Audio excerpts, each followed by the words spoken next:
আসসালামু আলাইকুম। আপনি অন্যের সমালোচনা করছেন, ভালো কথা। আপনার নিজের সমালোচনা করুন। আপনি নিজে কি করছেন? আপনি অন্য দলের সমালোচনা করছেন, আপনি নিজের দলের সমালোচনা করুন। আপনার দল সেই কাজ করছে কিনা।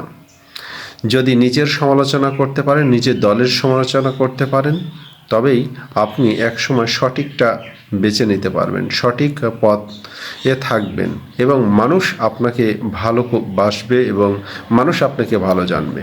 শুধু অন্যের সমালোচনা করে যাচ্ছেন বা অন্য দলের সমালোচনা করে যাচ্ছেন বা অন্য ব্যক্তির সমালোচনা করে যাচ্ছেন, কিন্তু একই ঘটনা যদি আপনার ভিতরে হয় বা আপনার দলের ভিতরে হয়, তখন তার সমালোচনা করছেন না বা সেই নিয়ে কোনো কথা বলছেন না, তখন মানুষ কিন্তু আসল বিষয়টা বুঝতে পারবে।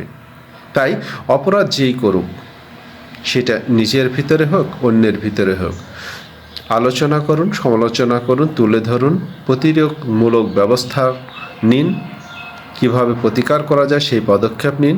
তাহলে দেখবেন মানুষ আপনাকে ভালোবাসবে এবং মানুষের ভালোবাসা পাবেন ইনশাআল্লাহ।